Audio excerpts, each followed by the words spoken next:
Bom dia, irmãos. Vamos retomar o nosso trabalho de ontem à noite. Nós falamos sobre algumas coisas que aconteceram na vida do servo do Senhor chamado Jó e do modo como a história dele na Bíblia encontrou uma nova abordagem nos dias da Reforma. A Reforma Protestante, como foi lembrado pelo presbítero Clélio, é isso? Kleber.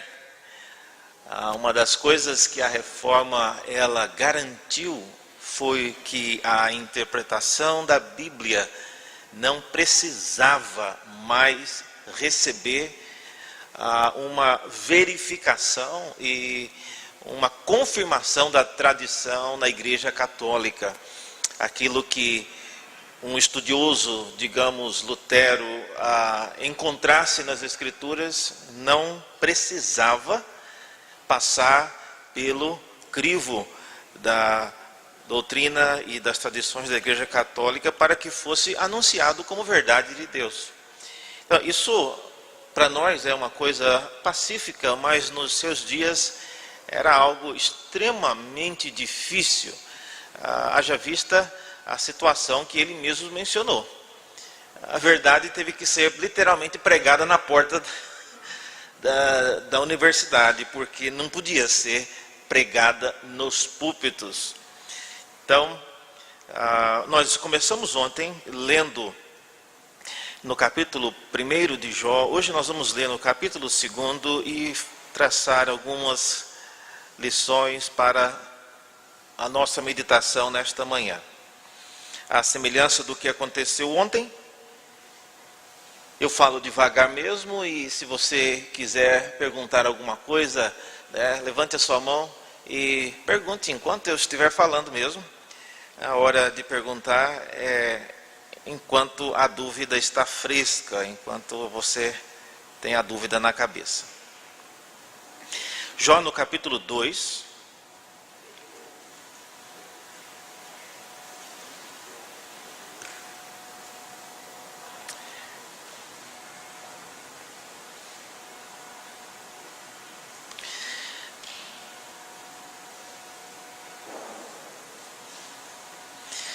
antes de iniciar a leitura do texto, talvez fosse até bom eu fazer uma rápida menção sobre quem escreveu o livro de Jó, como é que ele chegou na Bíblia, como nós temos ele hoje. O livro de Jó, ele é um dos livros mais antigos da Bíblia, mais antigos do que o livro de Gênesis, o livro em si. Não o relato, porque o relato de Gênesis é do início do mundo, não tem nada mais antigo que isso. Mas o livro de Jó, ele é uma literatura cujo texto traz a escrita das mais antigas que nós temos na Bíblia. É como se você estivesse lendo a carta de Pero Vaz de Caminha, a original mesmo. Você sabe que é português porque alguém disse, mas a escrita é diferente. Eu não sei quantos já viram em museu ou em alguns lugares. A escrita de Pero Vaz de Caminha, ela não é a maneira como ele escreve algumas letras, não é mais como nós escrevemos a nossa letra. E o vocabulário que ele usa também não é tão parecido quanto o que nós usamos. É português, mas é português de séculos atrás. Quando você lê o livro de Jó, no texto em que ele foi escrito, no caso o hebraico, a situação é a mesma. Você se depara com um texto antiquíssimo e de difícil leitura. Bom, os 2 primeiros capítulos de Jó, a introdução, os primeiros textos que nós lemos aqui, eles são escritos não nessa linguagem antiquíssima, mas numa linguagem bem mais atualizada.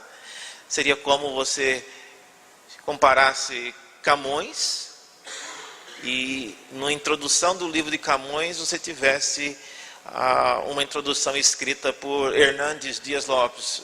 É uma linguagem mais moderna.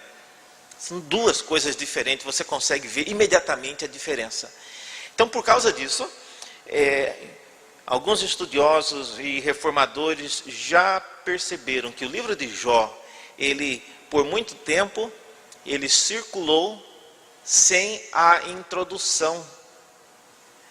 E, posteriormente, alguém inspirado por Deus acrescentou também a introdução do livro e a conclusão, que são dois pedaços que não estão escritos de forma poética. A maioria das pessoas que estudam Jó acham que quem fez isso foi Moisés. Moisés teria sido um dos possíveis autores que Deus usou para colocar tudo junto e dar ao livro de Jó essa perspectiva que inclui a conversa entre Deus e Satanás lá nas regiões celestiais. Sem esses diálogos iniciais, o livro realmente fica dificílimo de ser entendido. Então, basicamente isto é a estrutura de Jó. Nós falamos ontem que porque Jó viveu 140 anos depois dessas coisas terem ocorrido com ele, o último versículo do livro de Jó fala isso, que depois que essas coisas aconteceram, ele viveu 140 anos, e Jó também já era uma pessoa velha. Então, se você colocar 140 mais 80, que ele é mais ou menos a idade que ele tinha, você tem uma idade aí de alguém que não pode ter vivido depois dos dias de Noé. Então, o personagem Jó, ele provavelmente viveu antes do dilúvio. Então, nós estamos falando de alguém bem antigo, e a história ela se perpetuou por várias gerações. Tá certo? Então, diz assim no capítulo 2. De volta ao texto. Diz assim, olha, que num dia em que os filhos de Deus vieram apresentar-se perante o Senhor, veio também Satanás entre eles a apresentar-se perante o Senhor. E então o Senhor disse a Satanás, de onde vens? E respondeu Satanás ao Senhor e disse, de rodear a terra e passear por ela. Perguntou o Senhor a Satanás, observastes o meu servo Jó, porque ninguém há na terra semelhante a ele, homem íntegro, reto, temente a Deus e que se desvia do mal. Ele conserva sua integridade, embora me incitasses contra ele para o consumir sem causa. Então Satanás respondeu ao Senhor, pele por pele, tudo quanto o homem tem, dará pela sua vida. Estende, porém, a mão e toca-lhe nos ossos e na carne, e verás se não blasfema contra ti na tua face. Disse o Senhor a Satanás, eis que ele está em teu poder, poupa-lhe a vida apenas. Então saiu Satanás da presença do Senhor e feriu Jó de tumores malignos desde a planta do pé até ao alto da cabeça. E Jó, sentado em cinzas, tomou um caco com ele para raspar-se. Então a sua mulher lhe disse, ainda conservas a tua integridade? Amaldiçoa a Deus e morre. Mas ele respondeu, falas como qualquer doida, temos recebido o bem de Deus e não receberíamos também o mal? Em tudo isso, não pecou Jó com os seus lábios. E diz ainda que ouvindo, pois, 3 amigos de Jó, todo este mal que lhe sobreviera, chegaram cada um do seu lugar. Ele faz o temanita, Bildade, o suíta e Zofar, o naamatita, e combinaram ir consolá-lo, e condoer-se dele e consolá-lo. E levantando eles de longe os olhos, e não o reconhecendo, ergueram a voz e choraram. E cada um, rasgando o seu manto, lançava pó ao ar sobre a cabeça. E sentaram-se com ele na terra 7 dias e 7 noites, e nenhum lhe dizia palavra alguma, pois viam que a dor era muito grande. Até aqui a palavra do Senhor. Vamos orar? Abre nossos olhos, ó Deus, para enxergarmos na Tua palavra aquilo que nos edifique, aquilo que nos corrija, aquilo que nos conforte, enfim, aquilo para o que o Senhor já designou esta palavra nesta manhã. Oramos assim, em nome de Jesus. Amém.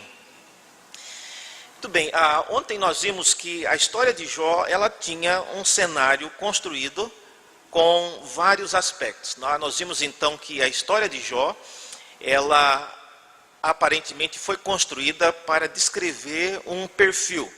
Esse perfil continha algo de quem ele era, né, o que ele possuía, nós vimos isso.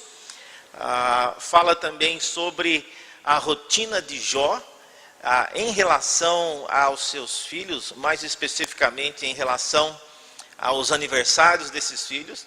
E também continha a rotina dos filhos, que era a prática de todo aniversário. Esses filhos, eles convidavam os seus irmãos apenas. E levavam para casa uns dos outros e celebravam o aniversário. Nós falamos ontem que isto aparentemente não tinha nada necessariamente ruim. O texto não está falando que os filhos viviam em baladas, viviam em festas e que nessas festas rolava cerveja e droga. Não tem nada disso. A Bíblia não menciona que essas festas eram coisas pecaminosas. Todavia, Jó, mesmo assim, ele, ao final de cada um desses aniversários, Jó chamava os seus filhos para santificá-los. E diz a Bíblia que ele santificava com a seguinte justificativa.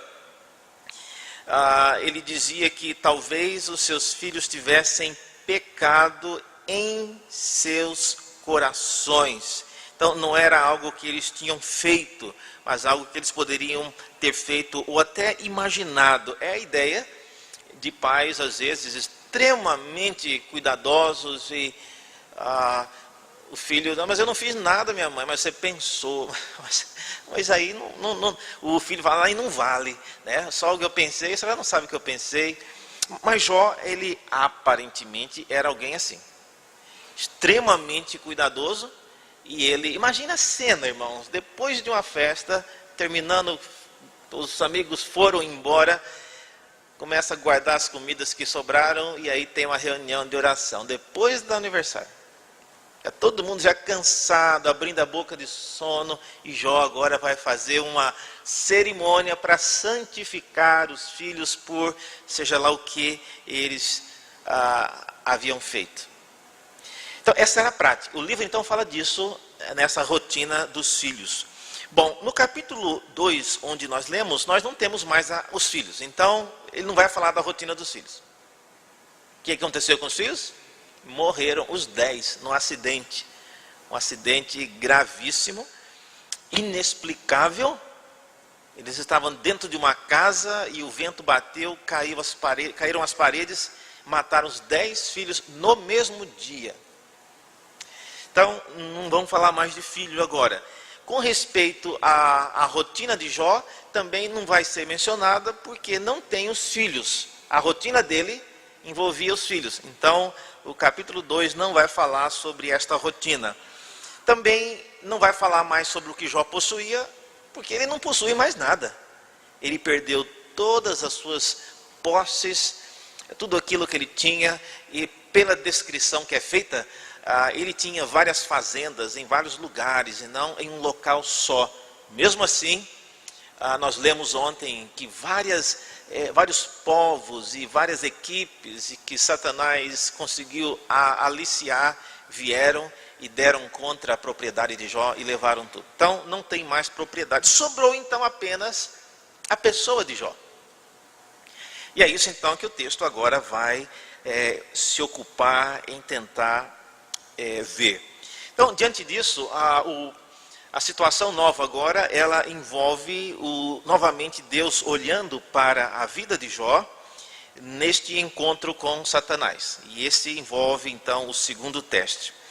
Como nós falamos ontem, esse encontro dos filhos de Deus, diante de Deus, ele tinha uma finalidade. Olha só na sua Bíblia, no capítulo 2, aparece de maneira mais clara. Capítulo 2, no versículo 1.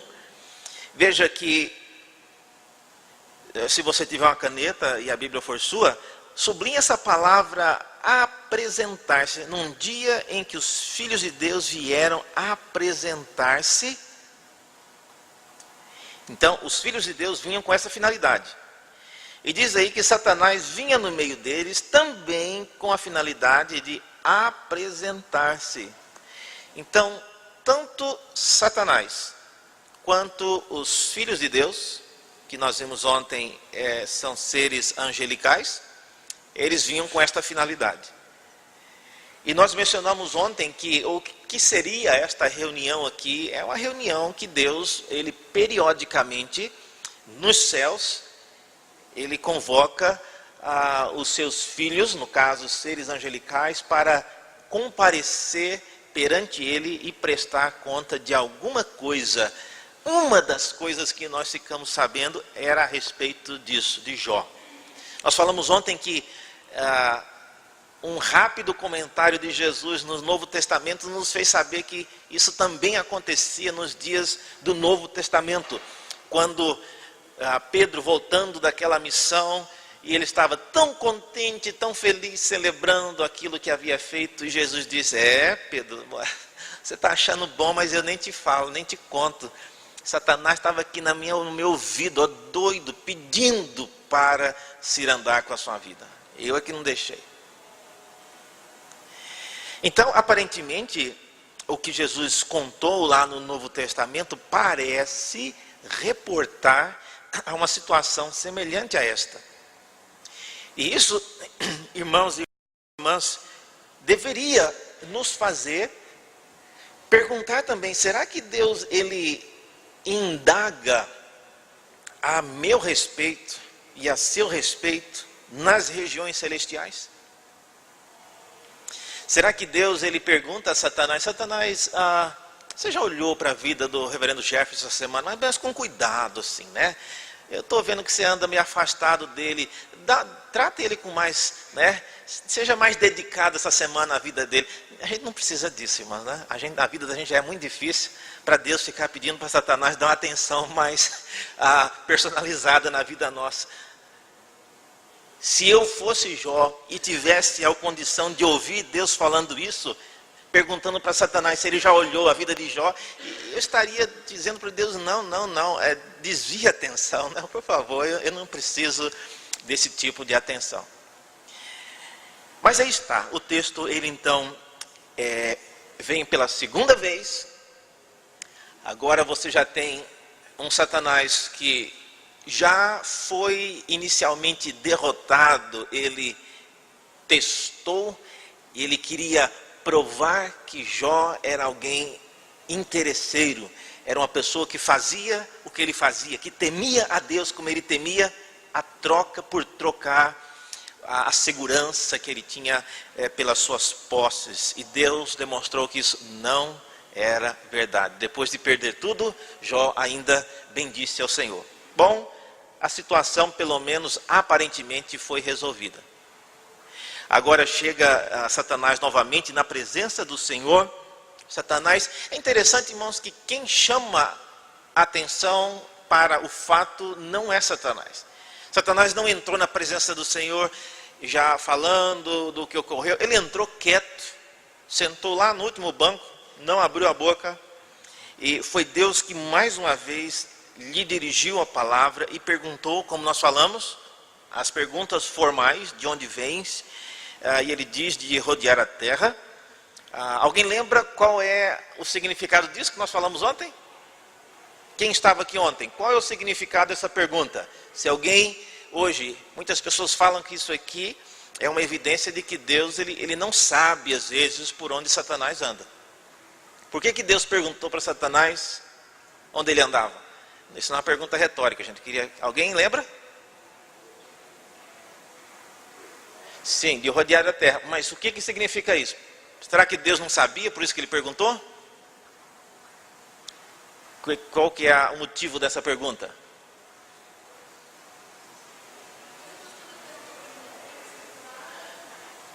Não, não é isso não.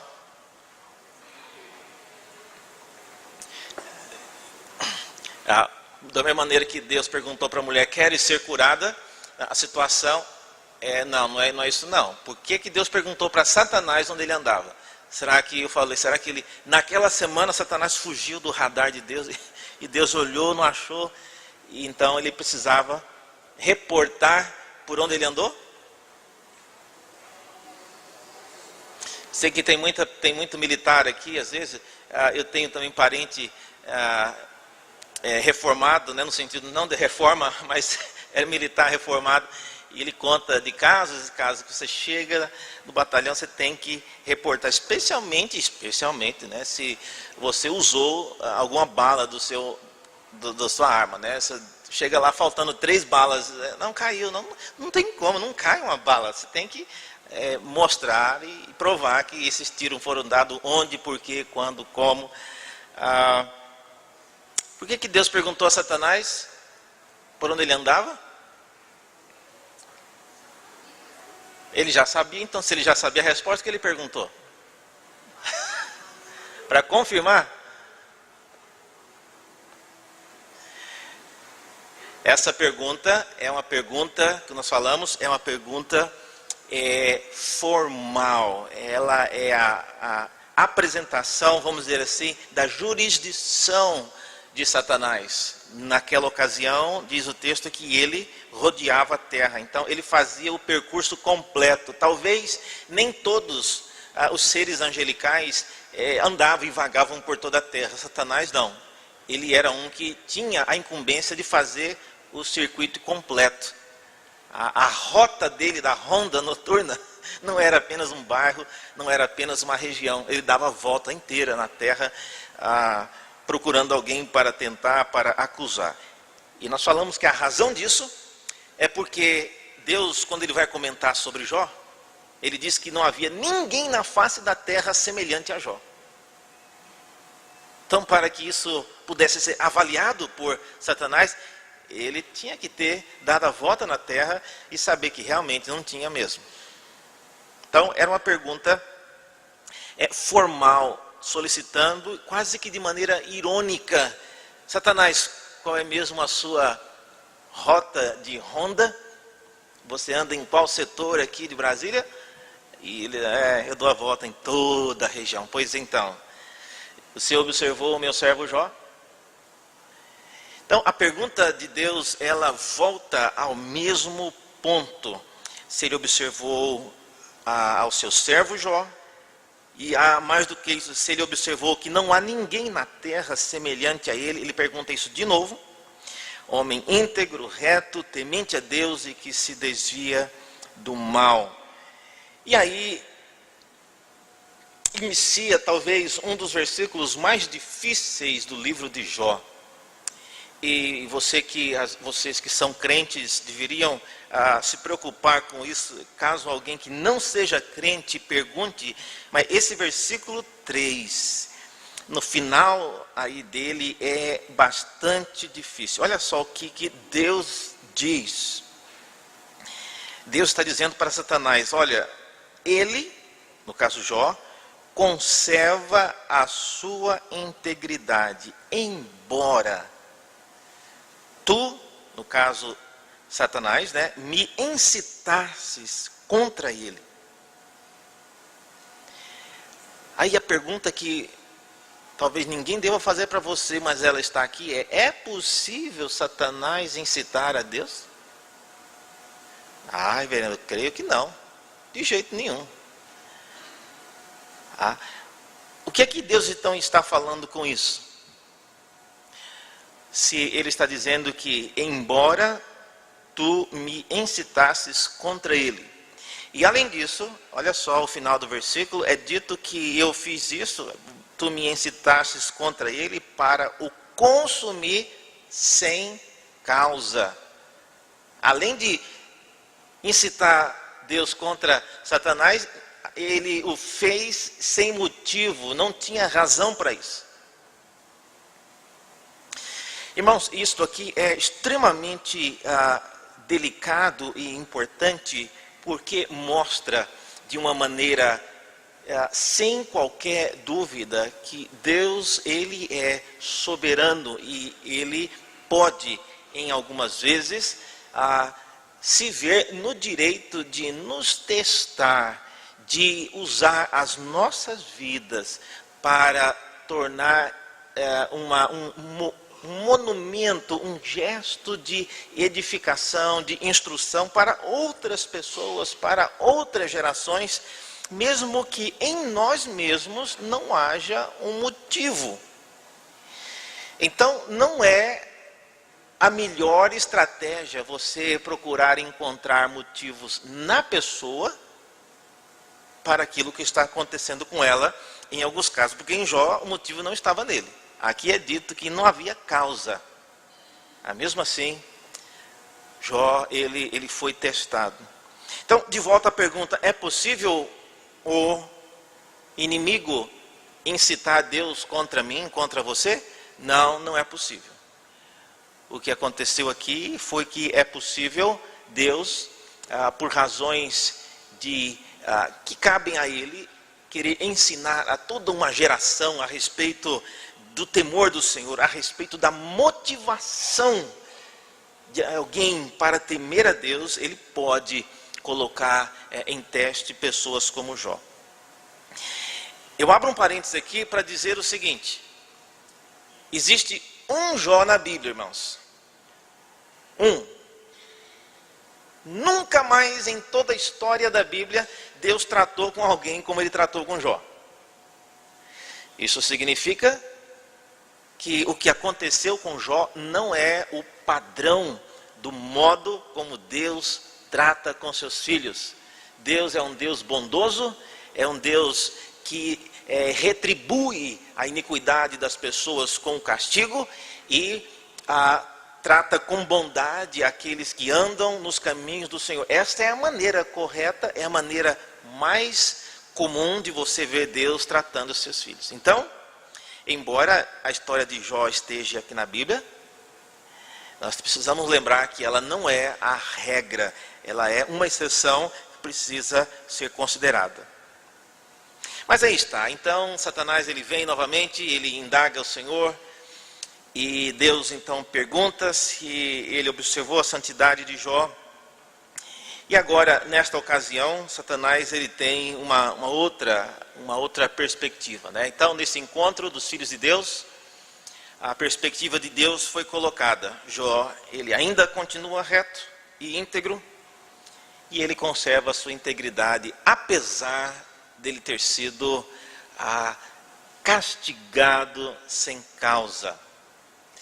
Bom, a perspectiva de Satanás a esse respeito, ela é outra. E ele então foca, olha só, no versículo 4, ele foca na questão da pele. Ele diz, olha, pele por pele, tudo quanto o homem tem, ele dará pela sua vida. Estende, porém, a mão e toca-lhe nos ossos e na carne, e verás se não blasfema contra ti na tua face. Olha, Jó, ele era uma pessoa de fato obcecada com isso, com a questão de blasfemar. Ele orava pelos seus filhos, pensando que eles teriam blasfemado contra Deus nas festas que eles faziam. Então ele era muito cuidadoso com isso. E Satanás imaginar que ele faria isso é algo, né, fora de cogitação. Mas mesmo assim, ele ainda acredita que Jó, ele está fazendo essas coisas somente por causa do interesse que Deus pode lhe dar, coisas que de outra sorte ele não conseguiria. Então, olha só, no versículo 4, Satanás propõe uma segunda estratégia. Propõe que agora ele já sem nada, que a sua pele, a sua saúde seja afetada. Irmãos, quem tem saúde boa, às vezes não dá muito valor àquilo que está acontecendo com Jó. Mas quem já precisou ficar acamado, deitado num leito de hospital por mais de uma semana, sabe o quão difícil é você ficar deitado ali e não poder levantar-se para nada. Então, a enfermidade é algo terrível, e a proposta de Satanás aqui agora é que, já que ele não pode tocar a vida, ou seja, não pode tirar a vida de Jó, ele irá então a infligir agora coisas sobre a sua pele, sobre a sua carne. E diz o texto que na sequência que saiu Satanás da presença do Senhor e feriu Jó de tumores malignos, desde a planta do pé até o alto da cabeça. Eu não sei quantos já tiraram para isso, mas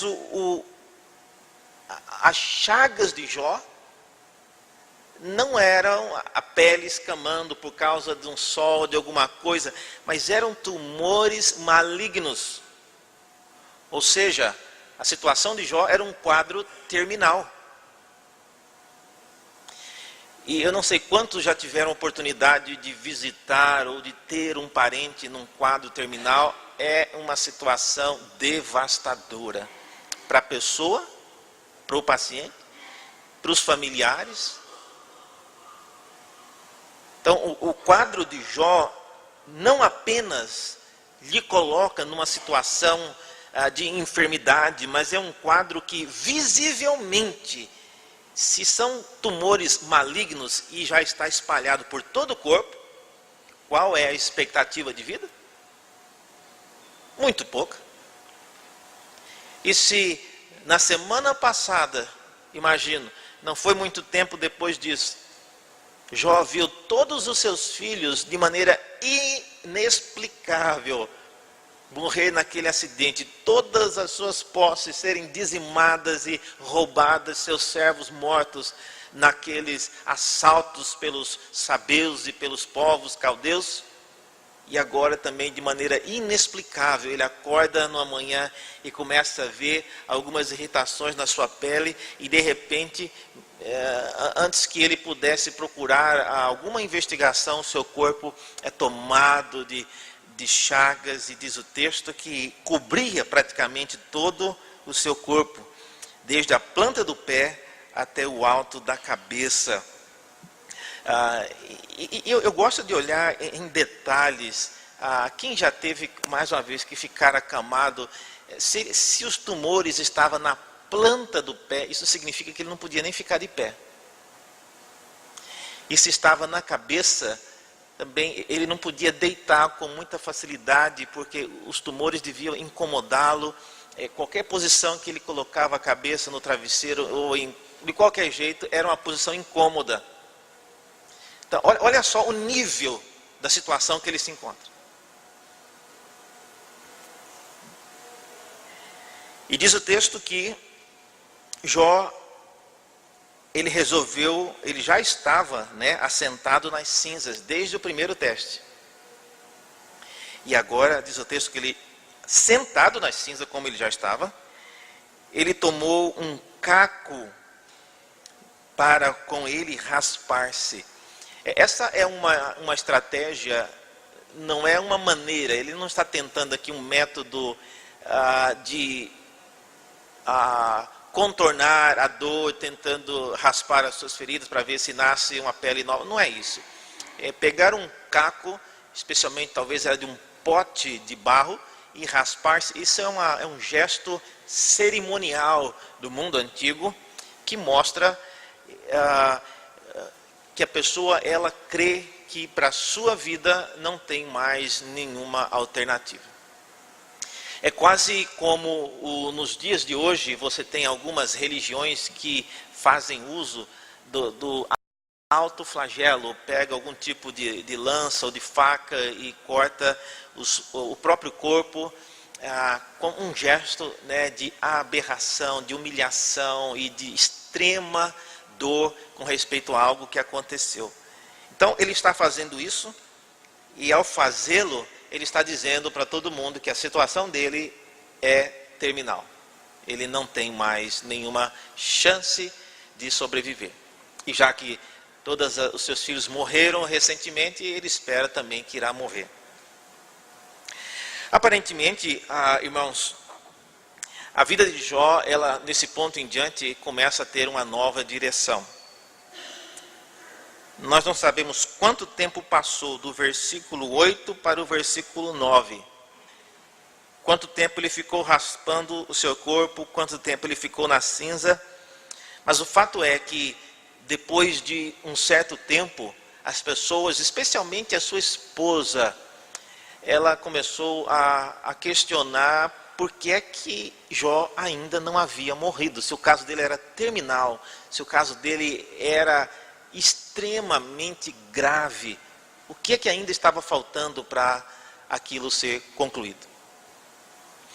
Eu não sei quantos conhecem, eu pastoreei em Goiânia há um tempo, e lá a igreja de Goiânia tinha um ministério com pessoas tratando câncer no hospital de câncer em Goiânia, é o Araújo Jorge. Então é um hospital grande e tem na frente do hospital, tem um albergue local onde as pessoas vêm do interior de Goiás para tratar e ali ficam. E atravessam a rua para fazer o tratamento, sessões de quimio e radioterapia. E tem várias pessoas bem simples, pessoas que não têm onde ficar na cidade. E a igreja de Goiânia tinha um ministério de cuidar de alguns pacientes, orar com eles, levando algumas coisas lá, necessidades básicas. E a gente também ia orar com aquelas pessoas ali. Eu fui várias vezes, eu era parte da equipe, e tinha uma pessoa em particular, que é uma pessoa muito feliz, ele estava muito contente, mas era um senhor já de idade, e ele tinha, o câncer dele era aqui na região, iniciou em um dente, ele disse. Começou aqui na região do dente e foi crescendo. Na ocasião, quando eu o encontrei, boa parte da sua face já havia sido consumida pelo câncer. E ele usava um band-aid bem grande assim. Pelo tamanho do band-aid, a gente sabia que devia ter uma cavidade bem grande. E sempre que eu chegava no quarto dele para a gente orar, ele tinha um cheiro muito forte. E não era cheiro, era um cheiro de um produto químico. E eu lembro que esse cheiro não me era estranho. Aí um dia, eu chegando lá, eu vi o que ele estava fazendo. Ele, na verdade, ele tinha uma estopa, tipo de algodão, e eu vi a latinha, naquela época era a latinha de Thinner. Eu não sei quantos conhecem Thinner. Thinner é um solvente poderosíssimo. Inclusive, você lavar a mão com Thinner e não em tirar o Thinner, ele queima as mãos. E ele tinha esse Thinner. Ele encharcava a estopa e colocava, né, na sua chaga para aliviar a dor. E eu fiquei pensando, por que Deus não leva uma pessoa assim? Quanto tempo ele ainda precisará passar por todas essas coisas? Já é notório que, e o caso dele também tinha coisa por dentro, essa era apenas uma manifestação externa. Então o caso dele não tinha, ele era um caso terminal mesmo. Jó estava pior do que esse homem. Jó, na época dele, não tinha Thinner mais. E ele então raspava com esse caco, e depois de um certo tempo, a esposa dele, ela também não aguentou isso. E ela pergunta, né, diante disso, e vem a célebre pergunta da esposa dele, aí no texto. Então disse a mulher: ainda conservas a tua integridade? Amaldiçoa a Deus e morre. Muito difícil, irmão, de entender o que é que essa mulher ela está dizendo aqui. Primeiro porque ela é a mulher dele. E entender quem causou isso e quem é o responsável por isso. E sempre me chama a atenção o fato de... Há duas coisas a respeito dessa mulher que eu gostaria que vocês pensassem. Primeiro, por que Deus não levou-a junto com os seus filhos? Deus destruiu toda a sua família. 10 filhos morreram no mesmo dia. Por que que só sobrou a esposa dele?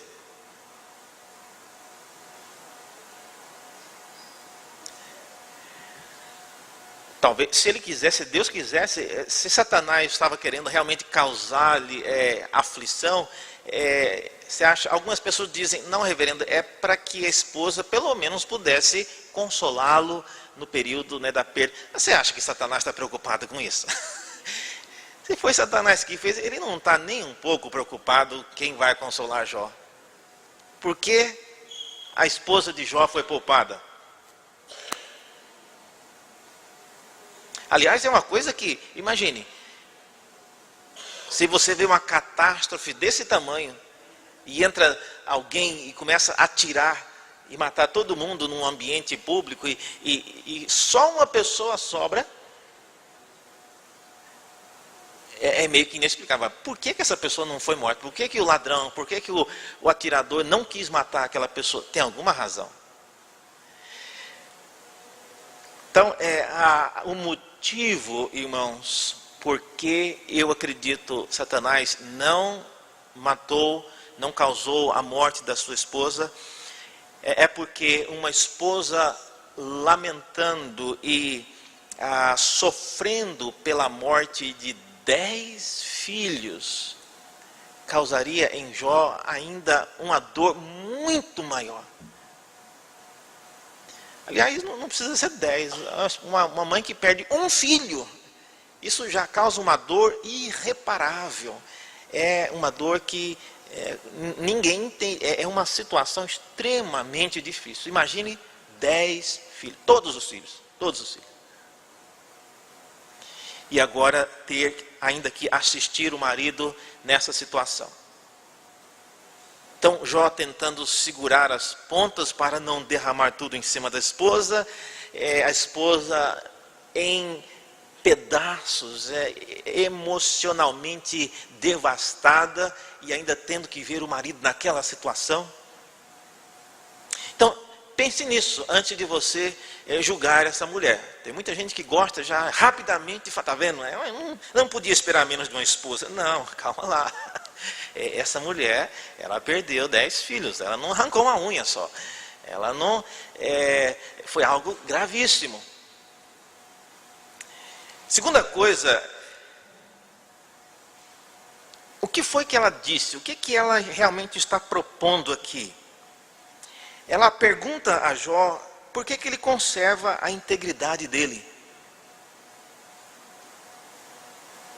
Por que que ela perguntaria isso? Qual a finalidade dela indagar Jó a esse respeito?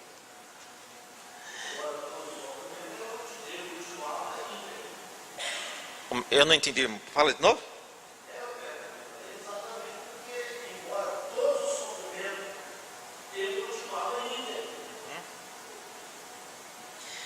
Mas isso ela estava vendo. Agora, por que ela perguntou isso? E ela está perguntando, e a pergunta dela, a gente viu, vai caminhar para uma proposta final, né? Será que ela está, vamos imaginar aqui a cena, será que ela está dizendo algo do tipo, Jó, para com essa sua mania de ficar sendo extremamente santo? Ou ela estava admirada da fé? Não, mas é uma pergunta, não é uma afirmação.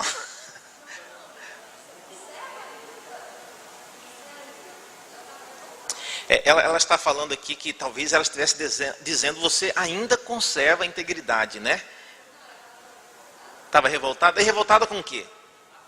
Com a fé dele. E de que maneira a fé dele a revoltava?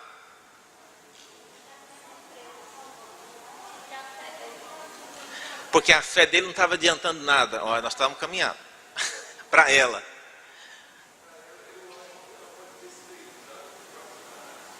Nossa, peraí, aí você já apelou.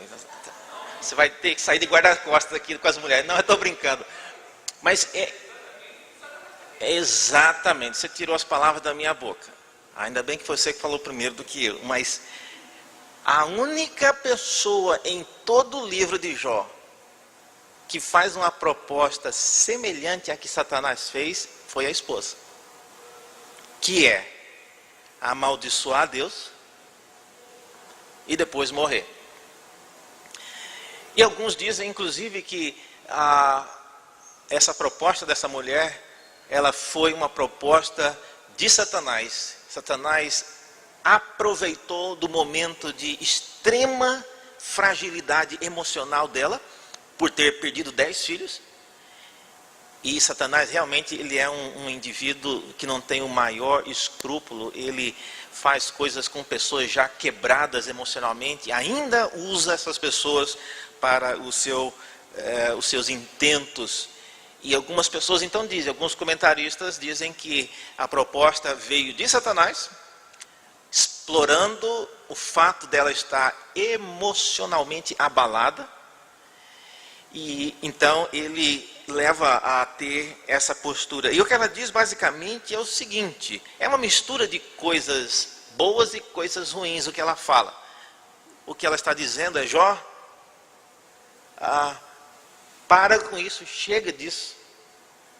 Amaldiçoa Deus e morre, porque aí você vai ter sossego. Porque pelo jeito, você não vai morrer só com essa doença, não. Já era para você ter morrido, você não morreu ainda. Acho que a única solução é você abrir a sua boca contra Deus, e aí ele vai mandar algum castigo, você vai morrer de uma vez. Então, a palavra dela, irmãos, às vezes tem levado alguns estudiosos, especialmente que mexem com aconselhamento, a imaginar que a esposa conhece o marido mais do que qualquer pessoa. E se a esposa, ela não via nenhuma graça nessa história de Jó ser íntegro, reto, temente a Deus, isso aí é o povo que acha que ele é. Mas quem conhece Jó como eu conheço, não pensa assim. Então, assim eles diriam, ela chega no ponto e fala: ó, Jó, para com isso, para com essa mania de ser extremamente santo, íntegro, reto, só para Deus ficar falando que você é reto, íntegro. Põe fim nisso tudo. Talvez os pastores e os seminaristas aqui, tem várias pessoas que já estudaram teologia, mas há um detalhe aqui que não aparece no texto em português, mas é uma curiosidade. A palavra amaldiçoar e a palavra bendizer, em hebraico, vocês sabiam que é a mesma palavra? A palavra barak é a mesma palavra. A diferença é o contexto em que elas são usadas. Então, quando Satanás diz que se você tirar as coisas de Jó, ele irá amaldiçoar na sua face ou blasfemar na tua face, a expressão que Satanás usa lá é barak. E quando a mulher de Jó diz amaldiçoa o seu Deus e morre, também é a palavra barak. E barak, os irmãos sabem que é bênção também. Então, algumas pessoas já defendendo a mulher, no caso, diz: não, mas o que ela disse não foi isso. O que essa mulher disse foi: Jó, querido, você já foi reto o suficiente, por que você não conserva a sua integridade? Faz uma oração agradecendo a Deus e não amaldiçoando, abençoando a Deus, e morre. Aí no caso a ordem seria para ele morrer, ou seja, põe um fim na sua vida, ou comete algum tipo aí de suicídio. Essa teria sido a explicação que alguns têm dado. Enfim, irmãos, se por um lado a esposa conhece o marido mais do que qualquer outro, o marido também conhece a esposa mais do que qualquer outro. E a reação de Jó não é como se ela tivesse dito: querido Jó, não. A reação dele foi: falas como uma qualquer doida. Temos recebido o bem de Deus e não receberíamos também o mal? Então a reação de Jó não foi de alguém que viu naquelas palavras alguma doçura, mas viu a tolice, viu veja só, Jó não chama a esposa de doida, o que é uma coisa muito sábia que ele fez, mas ele diz: você age como se fosse. É diferente. Em outras palavras, olha, você não é doida, meu bem, mas o que você fez hoje É. Lembrou muito a doida. Passou perto. É uma senhora na igreja onde eu pastoreei lá em São Paulo. Ela era uma pessoa bem franzininha, bem magrinha, e ela tinha muito medo de tudo, a síndrome de pânico, várias síndromes, e ela conseguiu, depois de várias décadas fazendo aulas de direção, ela conseguiu então começar a dirigir o carro. Metade da igreja orava por ela na hora que ela pegava no volante, né? Porque orava por ela e pela população de Goiânia também, né? Que estivesse na frente dela. Mas em uma ocasião, o carro dela numa ladeira, ela estava subindo e o carro apagou. E qual a reação dela?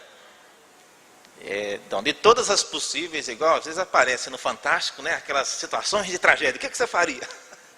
Bom, a opção dela foi, o carro começou a descer, ela resolveu descer do carro, ela abriu o carro descendo, ela resolveu abrir a porta e tentar pular do carro, o carro descendo na direção dela.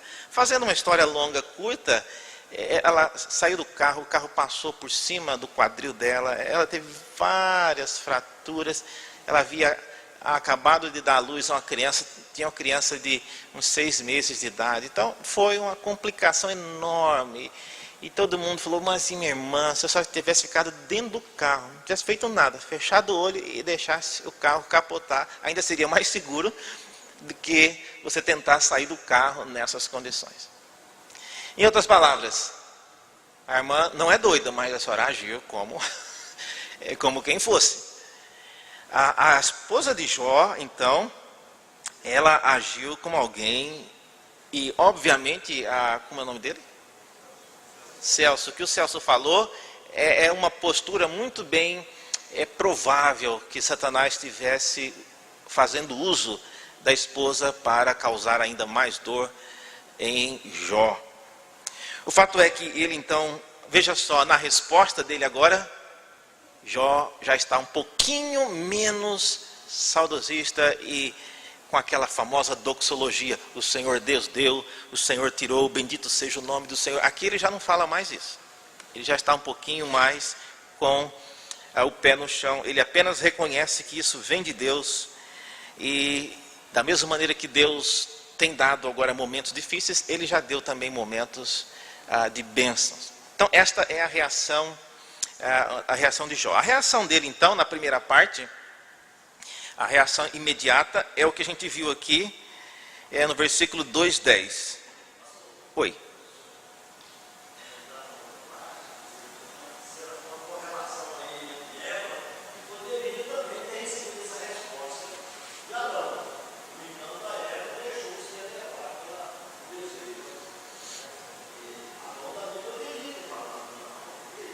Isso.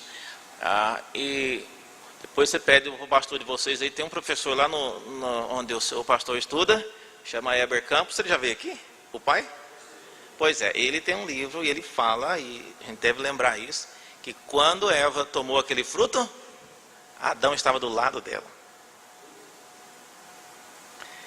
Então, qualquer culpa que Eva tem, Adão tem em dobro, porque ele estava do lado. Tá? Então, aqui no caso da mulher de Jó, o marido estava do lado, mas a situação é outra, né? Eu acho que foi de extrema... Bom, o diabo ele não tem nenhum escrúpulo, como eu disse. Ele usar aquela mulher no momento de fragilidade emocional é algo que alguém só mesmo o diabo para fazer isso. E ele usou-a nesse momento. Então, a primeira reação dele foi esta. A reação imediata foi esta. A reação, eu diria, no 7º dia, ela é uma reação diferente. Veja só no texto que nós temos diante de nós, que depois que essas coisas aconteceram, 3 amigos de Jó, diz o texto do versículo 11, eles ouviram todo este mal que lhes sobreviera e chegaram cada um do seu lugar. Elifaz, o temanita, ele veio da região de Temã. Temã é próximo da região de Sabá, hoje no Iêmen. É mais ou menos uns 1.600 quilômetros de onde Jó morava. Então, o sujeito viajou bastante para visitar Jó. Bildade, o suíta, de uma região chamada Sue, ele também veio junto, não há registro de onde teria sido esse local. E Zofar, o Naamatita, a região de Naamã, também local desconhecido. Mas se eles reuniram para vir juntos, talvez tenha sido locais próximos. Eles vieram e o combinado foi o seguinte: eles viriam juntos, iam chegar juntos. E eles iam lá com a finalidade de condoer-se, que é uma parte que você não precisa fazer nada, é só você chegar lá e mostrar para a pessoa que, olha, eu cheguei, estou aqui, precisar de alguma coisa. Então, para condoer-se. E a segunda coisa que eles iriam fazer é consolá-lo. Consolar já envolve você falar alguma coisa. Eu não sei quantos de vocês já foram em enterro, e aí você vai estar naquela fila para ir lá cumprimentar a viúva, ou o viúvo, ou o pai da pessoa cujo filho morreu. Tá todo mundo abalado emocionalmente, chorando. Aí tem aquela fila, você chega lá, você vai ter que cumprimentar a pessoa e falar alguma coisa. O que você vai falar? Aí você fica escutando o que os outros estão falando, às vezes você fala igual, né? Para você não ser o primeiro a falar alguma coisa, você tem que falar alguma coisa. Me desculpa, não é falar me desculpa, né? Aguenta firme, você tem que pensar uma coisa. Se você é crente, você tem que falar alguma coisa. Minhas condolências, ou Deus é Senhor, Deus é soberano. Você tem que falar alguma coisa. Então consolar é mais difícil do que você condoer-se. Porque condoer-se, você chega lá, fica chorando junto, mostra, você está emocionalmente também abalado, mas a hora que você tem que consolar, é mais difícil. Oi.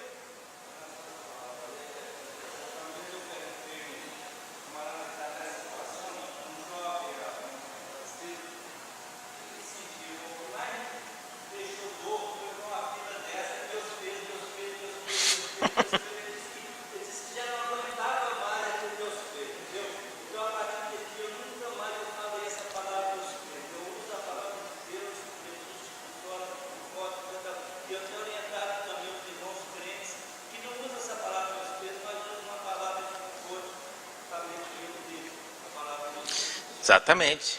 Está vendo? Aí um testemunho. Se os irmãos quiserem saber, então pergunta para o irmão aqui o que ele falou, que você já vai com a palavra certa, né, para cumprimentar. Mas isso é verdade, irmãos. Às vezes, o consolo repetitivo acaba causando uma aflição ainda maior. Bom, mas esses amigos tiveram pelo menos um ato de sanidade inicial. Eles chegaram, diz o texto, que começaram, quando viram Jó de longe, eles já não aguentaram. Diz aí que eles não o reconheceram e começaram a chorar também.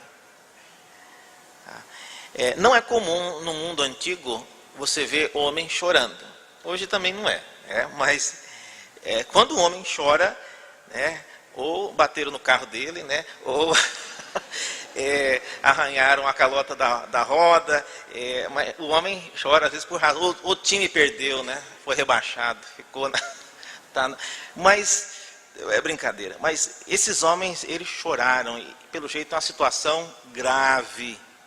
Eles viram que a situação era grave, mais do que eles haviam antecipado. E diz aí que cada um rasgaram o manto, eles rasgaram seus mantos, lançavam pó sobre a cabeça, então um gesto semelhante a que Jó fez. E eles sentaram-se na terra com Jó por 7 dias e ninguém falou nada. Isso é uma coisa boa de se fazer. Às vezes, só de você estar do lado da pessoa, não precisa falar nada. Já é um grande consolo. Porque às vezes a pessoa tem que ficar ouvindo aquilo ainda, a mesma coisa, tanta gente falando. Eles ficaram 7 dias. Mas o que me impressiona, irmãos, é que depois de 7 dias, ninguém lhe dirigiu nenhuma palavra. E embora na Bíblia nossa Almeida, o texto termine aí, no texto hebraico o texto termina no versículo 1 do capítulo seguinte. E aí fala que depois disto, passou Jó a falar e amaldiçoou o seu dia natalício. E aí eu concluo, então, a pergunta é, o que aconteceu com Jó? Ele estava indo tão bem, ele estava conseguindo superar de maneira tão positiva, e agora ele começou a amaldiçoar a Deus. 7 dias de silêncio, e a vida daquele homem foi transformada. O que aconteceu nesses 7 dias de silêncio? O silêncio, irmãos, na vida de quem está sofrendo, de quem está com dúvidas, é algo extremamente prejudicial se a pessoa continua sem entender, perplexa pelo que está acontecendo. Então, o Jó, que no início estava falando, bendito seja o nome do Senhor, o Senhor Deus deu, o Senhor Deus tirou, agora ele começa a amaldiçoar o seu dia natalício. E por que ele está amaldiçoando o dia natalício? O que o aniversário dele tem a ver com isso? Ele devia ter amaldiçoado os sabeus que derrubaram e que mataram os seus animais. Malditos sejam os sabeus, que nunca mais reste um sabeu na face da terra. Ou maldito o fogo que derrubou e queimou todas as minhas posses. Ou maldito o vento que soprou e derrubou a casa dos meus filhos. Que esse vento seja estocado e solto em outro lugar da face da terra. Por que amaldiçoar o dia natalício? Por quê? O que é que o dia natalício tem a ver com isso? Você já pensou nisso? Agora, quem é responsável pelo dia que você nasceu? Então se você amaldiçoar o dia que você nasceu, você está amaldiçoando quem, na verdade? É como se o filho começar a reclamar, maldito quem escolheu nascer nessa família, ou nesse dia, quem falou que queria nascer no 31, né? Não foi no 31 lá. Imagina, se começar a reclamar disso, quem é responsável por escolher onde, quando e como você vai nascer? É Deus. E ao reclamar disso, aparentemente Jó poderia estar também reclamando de Deus. Mas será que é isso? A resposta é não, irmãos. O motivo por que Jó, e nós não temos tempo para entrar aqui nos detalhes, mas o motivo por que Jó, ele amaldiçoou o seu dia, é porque nesses 7 dias de silêncio, ele deve ter tido a chance de rever toda a sua vida, tentando encontrar um motivo, uma razão por que ele estava sendo castigado daquela forma. E depois de repassar toda a sua vida, ele chegou à conclusão, eu acho que o único erro que eu cometi foi ter nascido, porque não tem mais, eu não acho mais nenhuma outra coisa. Não que eu não tenha nenhum pecado, não é isso que Jó está falando. Mas nada do que ele fez justificaria Deus tratá-lo daquela forma. Considerando que há perdão de pecados, que aquele que confessar o seu pecado, o Senhor irá perdoar os pecados. Tudo isso tem que levar em conta. Por que é que isso está acontecendo? Então Jó, ele volta ao ponto do seu nascimento. Encerrando então, qual é a finalidade dessas coisas? A finalidade é testar a motivação. A proposta de Satanás era esta: perguntar se Jó, ele continuaria sendo uma pessoa íntegra, reta e temente a Deus sem estas coisas. Eu falei ontem que a motivação, ela é tudo, e isto deve também nos fazer perguntar: por que é que nós tememos a Deus? Por que é que nós nos deslocamos dominicalmente para vir e estar na presença de Deus aqui?